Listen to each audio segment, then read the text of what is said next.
Bismillah ar-Rahman ar-Rahim. Assalamu alaikum. Welcome to this fourth session of Quranic Arabic class. We did this last time. Yunsaru are being held. This is a passive verb. Who al-Muslimun. So al-Muslimun are in Rafa form because they are naib file. Yu'allimun nabiyyul Quran. Yu'allimu is an active verb. An-Nabi is Rafa because it is file of yu'allimu. Who is teaching? Nabi is teaching. What? Al-Quran. But the same active verb, when it's going to be in the passive form, it would become yu'allamul Quran. In the passive verb, you do not talk about the doer. And I hope that you have done them correctly. Principles that we learn, start practicing them. It's only through this practice that we're going to be able to understand the Quran more. And, the effort that you're going to put in, effort to understand, that's the key. Quite a few verses of Surah Muhammad, Surah number 47. First verse is verse number 10.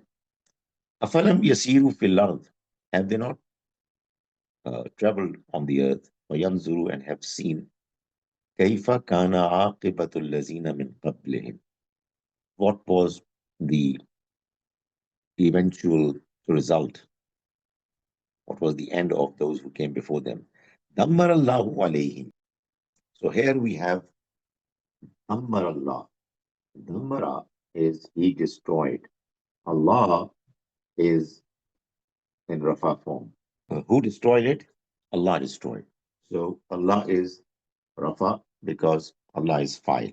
Verse 12. Inna Allah yudkhilu allazina amanu wa amilu salihat jannatin tajri min tahtiha al-anhar. وَالَّذِينَ كَفَرُوا يَتَمَتَّعُونَ وَيَأْكُلُونَ كَمَا تَأْكُلُ الْأَنْعَامُ. They eat like an'am, like livestock, animals eat. تَأْكُلُ, eat, they eat. Who eat? Al-an'am. So al-an'am takes Rafa form because al-an'am is the file of ta'kulu. 14. أَفَمَنْ كَانَ عَلَى بَيِّنَةٍ مِّن رَبِّهِ كَمَنْ زُيِّنَ لَهُ سُوءُ عَمَلِهِ. Zuyyina, like all other passive verbs. Zuyyina lahu su'u amali. Made attractive. What? Su'u amali. His evil deeds. Su is in Rafa form. Why? Because Zuyyina was made attractive. Is a passive verb. We move on to 16. ومنهم من يستمع إليك حتى إذا خرجوا من عندك قالوا للذين أوتوا العلم ماذا قال آنفا أولئك الذين طبع الله على قلوبهم. طبع الله. Allah stamped their hearts. طبع. He sealed their hearts. Who? Allah. So Allah is in Rafa form because Allah is file. 16 to 20. Verse 20 says, وَيَقُولُ الَّذِينَ آمَنُوا لَوْلَا نُزِّلَتْ سُورَةٌ. نُزِّلَتْ سُورَةٌ. Nuzilat again is passive. Why wasn't revealed? What wasn't revealed? Suratun. Had it been active, it would have been Nazzala. And there would have been a file. That file would have been Allah. Nazzalallahu Suratun. But now it is Nuzilat was revealed. What Suratun? فَإِذَا أُنزِلَتْ Suratun. Again, Unzilat is another passive verb. When there is revealed, there gets revealed. Passive. What? Suratun. No mention of who did it because in a passive verb, you don't need it. You don't look for it. Zukira. Zukira is a passive of Zakara. Zukira, it was mentioned. Zakara, he mentioned. He remembered. Zukira was mentioned. Zukira fiha, in it. We don't know what fiha is. We have not done it as yet. But Zukira, what was mentioned? Qital. So Qital is Rafa. Why? Because it's naib file. Sometimes it's double. It's tanmeen. Why? Because it doesn't have an alif lam. It's nakira. It's common noun. And sometimes you have an alif lam, which makes it a proper noun. And when you have alif lam, then you do not mention this dhamma, this symbol, twice. It's 21, the next one, which is ta'atun wa qawlun ma'ruf. Well, it's rafa, but we as yet we don't know what it is. Faiza azam al amr. So when they decide about Faiza azam al amr, when they decide a matter, no, this cannot. Sorry, this cannot be a translation because Amr is a file. What it means is that Amr is doing azam. Faiza azama. Amr is doing azama. What is azama? Decide. So matter decides. So, and when the matter is determined. So, interestingly, Al Amr is doing azama. So, is decided. Matter decides. So it's a file. Sometimes it can be tricky. You have to wait and think about it. That how is it doing azama? But tell yourself that when there is grammar, when there is Arab, they can't go wrong. You have to decide the translation according to what the text is saying, particularly what the Arab are saying. That's what makes Arab so very important. In 23, we did Ulaika allazina la'anahumullah. Curse upon them Allah. La'ana is a verb. La'ana on them. So cursed upon them who? Allah. So Allah is a rafa. He did this la'ana. So Allah is a file. 25 says, إن الذين ارتدوا على أدبارهم من بعد ما تبين لهم الهدى الشيطان سول لهم وأملى لهم. Wow. الشيطان is the one who سول. So shaitan has rafa because shaitan is doing this verb sabbala. Satan enticed them. So sabbala is enticed them.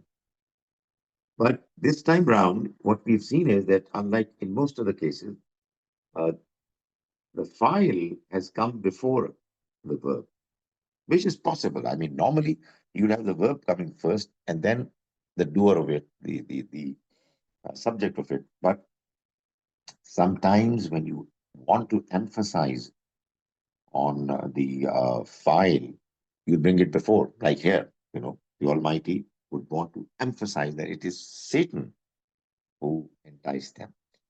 Verse 26 says, ذَلِكَ بِأَنَّهُمْ قَالُوا لِلَّذِينَ كَرِهُوا مَا نَزَّلَ اللَّهُ.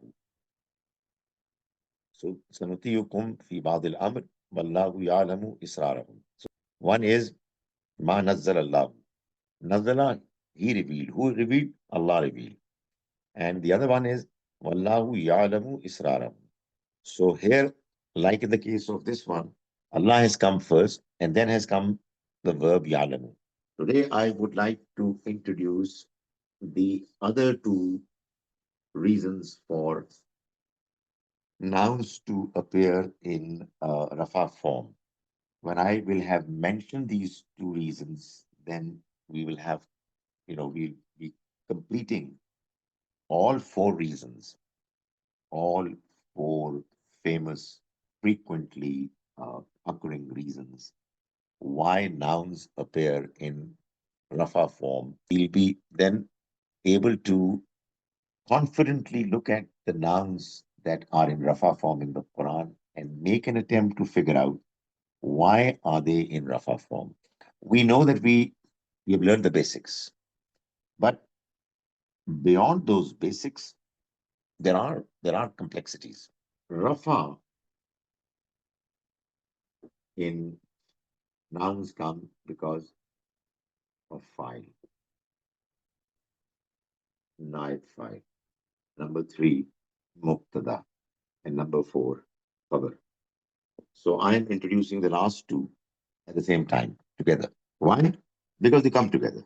If you talk about one, you talk about the other.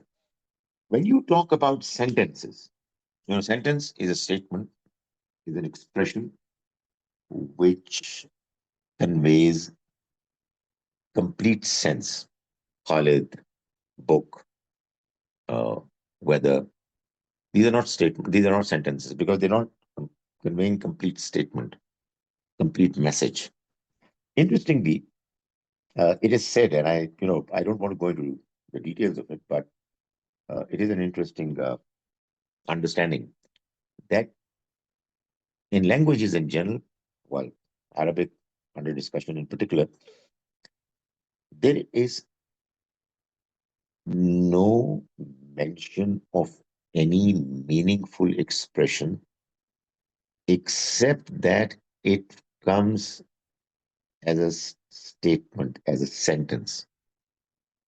Unless obviously you're practicing words, there's maybe their vocabulary, but you will not use any word without it being either a part of a sentence or it being itself a sentence. That there are two types of sentences. One of them is jumla, sentence, failure with verb, khabariya, which is giving information. So is jumla ismiya khabariya. The sentence which has a noun and you give a information about it. So this second category of sentence is the one that has a noun and you give some information about that noun. So that is what we're going to study now. In this second type of sentence, jumla ismiya khabariya, there is an ism, there is a noun, let's say bait, which is a house. You want to give some information about that house. So you say that it is new. The house is new, jadid. These are, harakat meant only to enable us to pronounce these words correctly. Bait is muqtada and jadid is khabar. Whenever you will give some information about a noun, that information has to be given about a particular noun. The noun has to be a known noun, a particular noun. Otherwise, normally, the news, the information would not make sense. That bait like this is the common noun. Any house. We have to make it a particular house. Al bait. Now, by adding alif lam, a common noun becomes a proper noun. So bait was any house.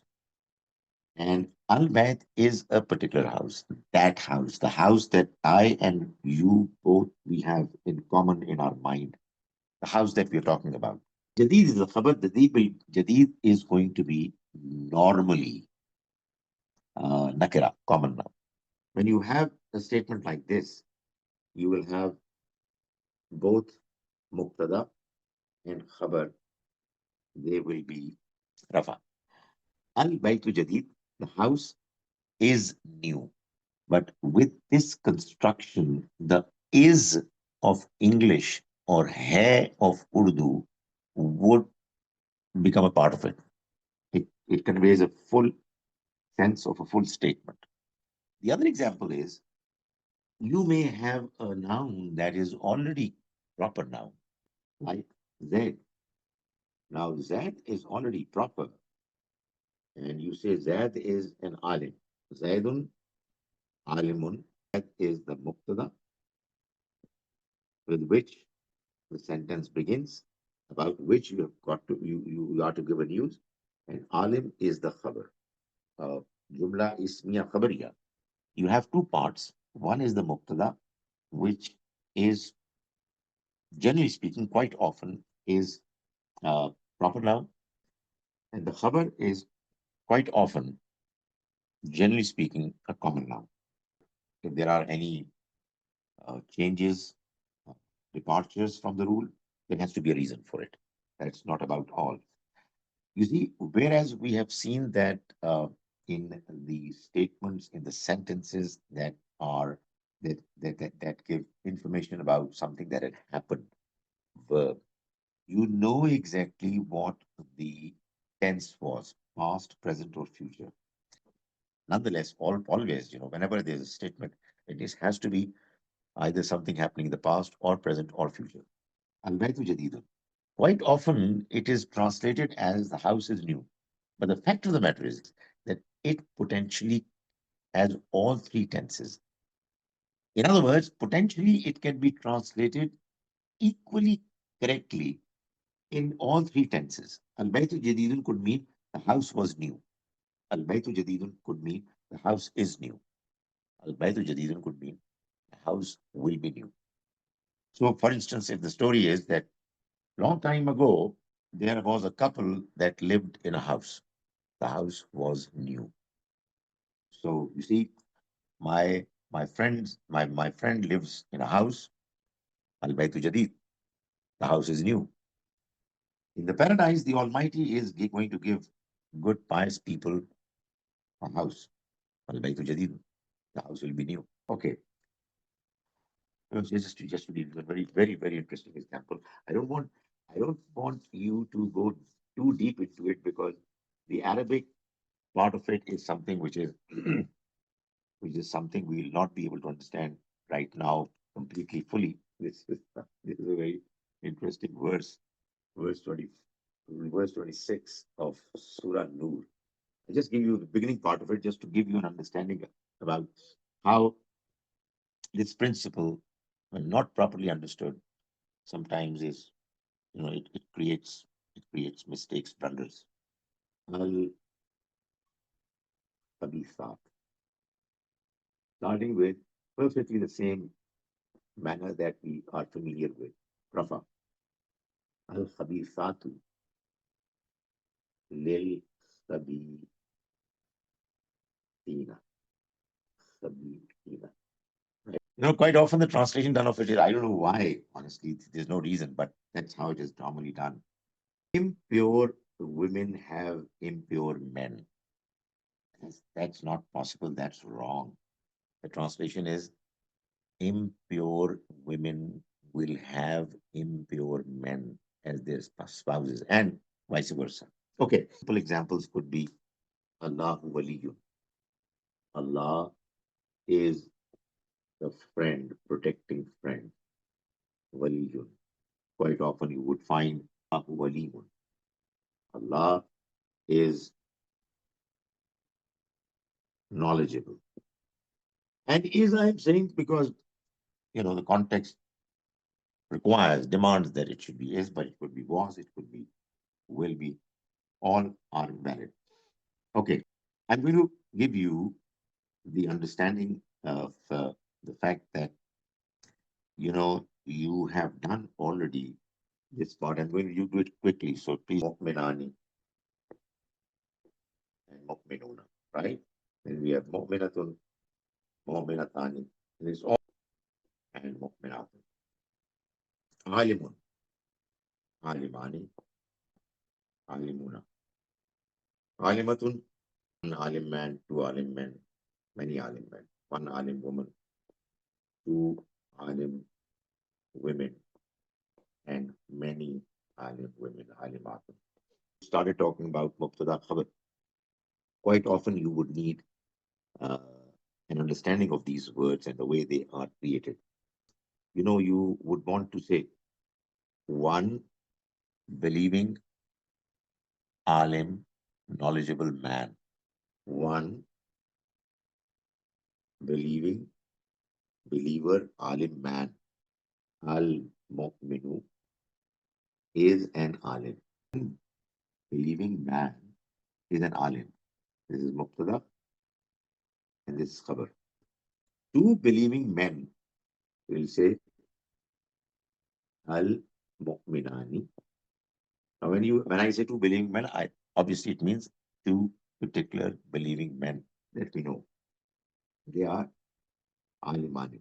Now, you can't say alimun because the khabar has to be exactly the same as the mubtada. And if you want to say, let's say about women, many women, believing women, many believing women that we know we're talking about are scholars. They say al mu'minatu alimatun.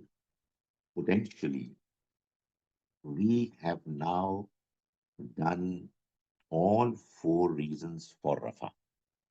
I'm not saying, as I said earlier, that if now you're going to read the Quran and you will find out uh, Rafa nouns wherever they are, you will be able to immediately figure out why they are in Rafa form. But you have the tools, you have now the understanding that would enable you to at least make an attempt. But you can still get stuck. Why? Because obviously languages are not quite as simple as that. We proceed in understanding a language from its simplest form to the more complex ones. So we'll pick from there, inshallah, and we get uh, more and more uh, examples that we will practice, and wherever there are exceptions or departures from the rules, we'll know why they are. So what I'm saying is, please don't get bogged down, deterred, disappointed by certain things that you don't understand. You'll understand, inshallah, a lot.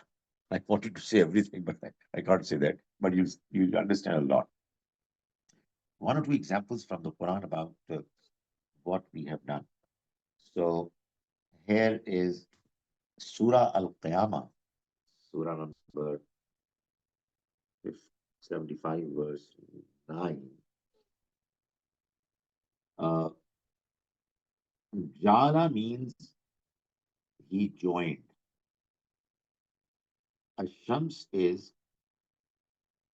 the sun. And Al-Qamar is Al-Qamar, he joined, they got joined, or they will join. They will join. They will strike against each other. They will be joined. What? Ashams wal Qamar. Why are they in Rafa form? Because they are naib file. You have to look at the translation, but then you have to also understand, figure out why uh, nouns are taking the form of Rafa era. So I'm asking you to take these verses. Surah Nisa, Surah number 4, verses 77, 78.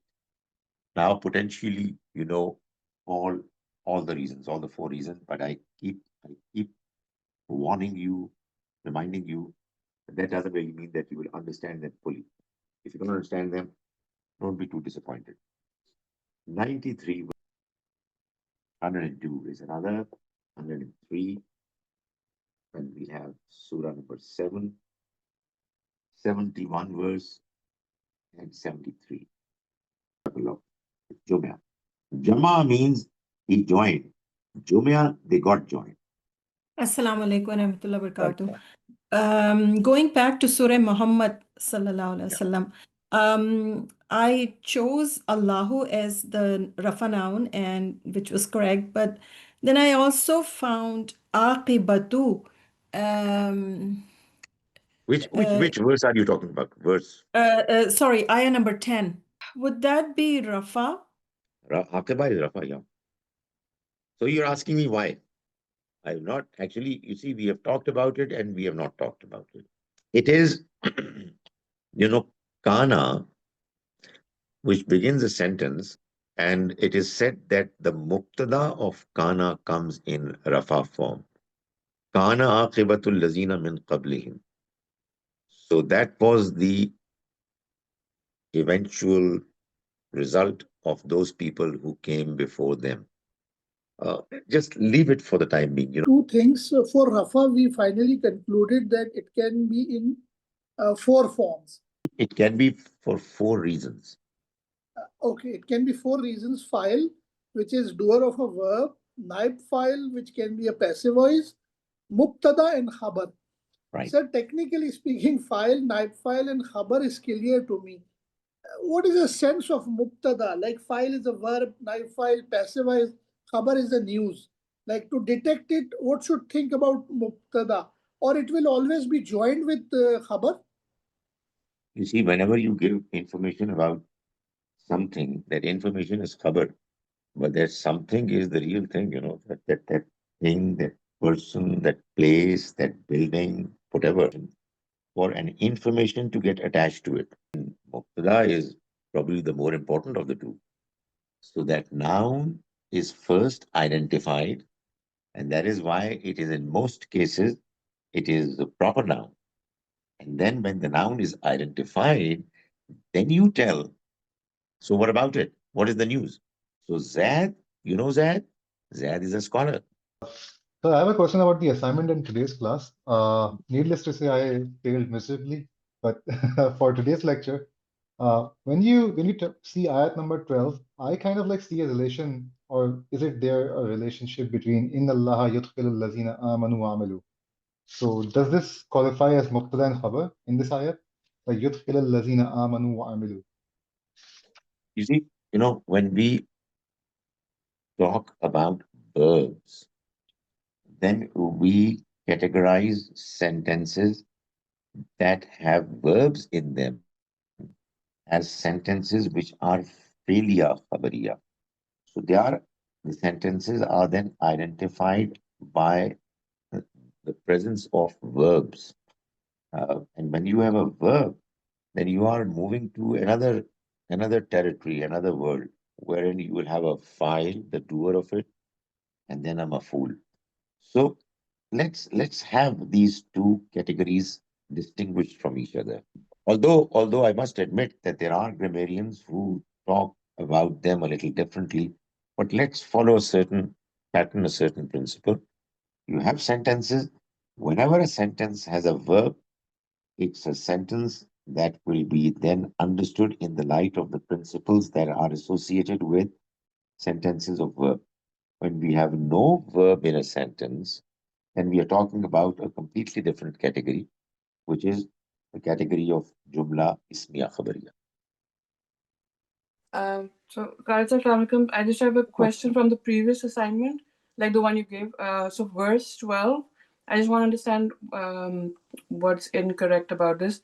So, I had chosen Al Anharu, the rivers, as the file because the verb was that they flow. Absolutely correct. I missed it. It was my fault. I didn't mention it. Very good. So please, for my satisfaction, what is the Arabic verb? Tajri. Good. So al-anhar, thank you. Al-anhar is the file of tajri. Shall flow. What is going to flow? Al-anhar. So al-anhar has to have a rafa. That's good. Yeah. Just my question, if any verse has a word which is ending with te or ta, should we sense that it is used in a feminine muannas form, with the exception of the word which are ending with te, like bait or others? It will give us a good sense of a sentence. Any word ending with ta, should we feel that in Arabic language it's muannas? I think in most cases, yes, but not always. Because there are some words that have ta as a part of their construction, like bait. Bait has a ta.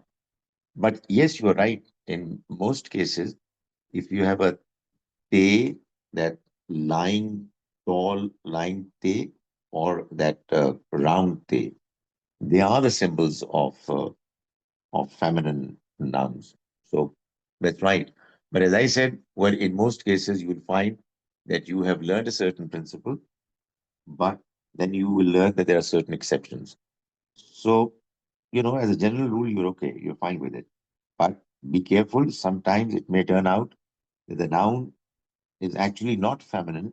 And the reason is that there is a ta, which is a part of its construction.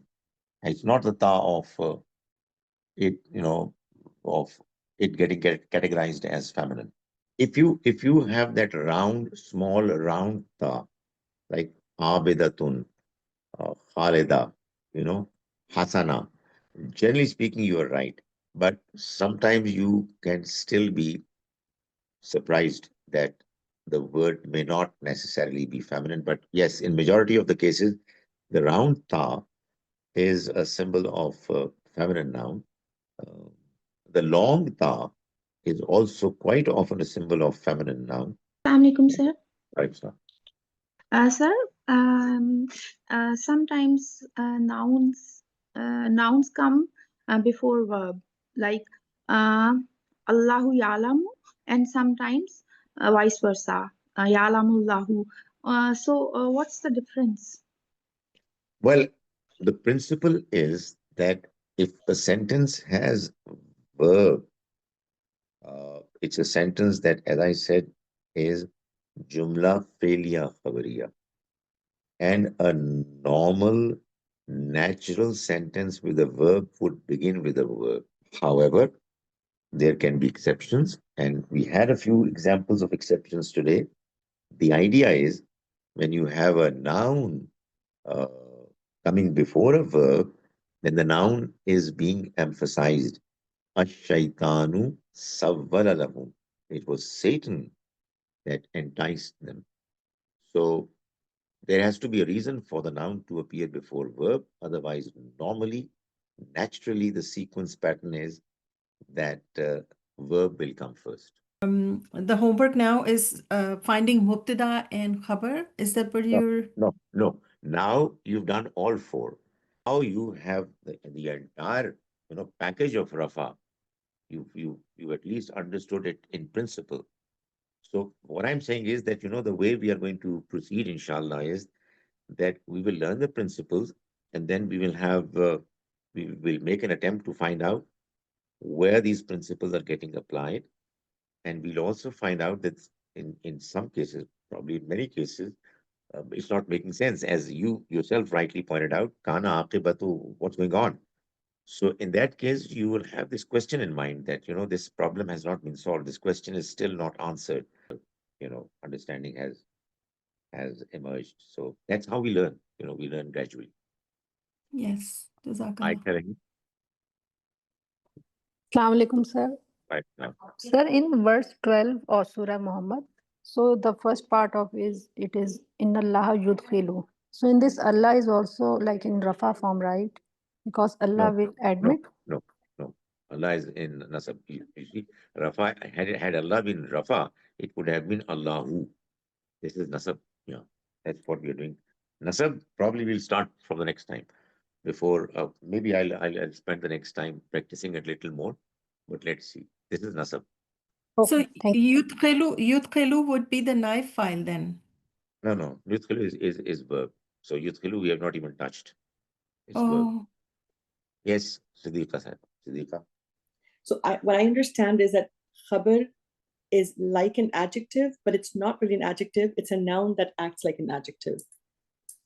Because when you say baytul jadidun, right? Then jadid is actually, it means it's not an object, it's not a noun, right? It's a it's a word that describes, you cannot have a jadid, right? But alim is also a khabar, but alim is a noun. I mean, you can have a scholar, and you can also describe somebody to be a scholar. What I'll say is that you see, there is something that we have not studied as yet, and that is sifat. And just for your consumption, had Al-Baytu Jadidun, which is the house is new. Had it been Al-Baytul Jadid, it would have meant the new house. So Al-Bayt being Marifa, proper noun, and Jadid being Nakira, common noun, it becomes a full-fledged sentence. But if Al-Bayt, Marifa, and Al-Jadid, Marifa too, they are put together, they do not make a sentence. It would mean the new house.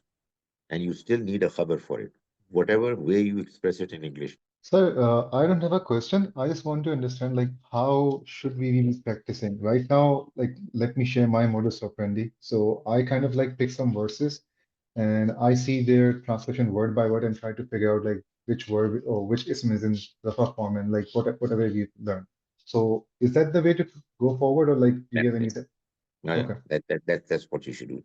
That is what I think will get you involved in both reading the Quran as well as in understanding uh, the grammatical application uh, in the Quranic verses, which is what I want you to do. So the more you get involved in reading the Quran from the point of view of what you've learned in Arabic grammar, I think the more you will be able to do this learning process swiftly. So yeah, it's a good idea. That's how it should be. And mind you, that you're going to get stuck, but don't be disappointed. This is what happens while you are learning. Uh, as much as you understand and absorb is important, equally important is what you don't absorb and don't understand. Uh, and you tell yourself that this is something I need to learn. Maybe make a note of it uh, and keep doing it, inshallah. You have an assignment for the week. I hope it's not too much, but I also hope that, quite apart from this assignment, you're now doing reading as well.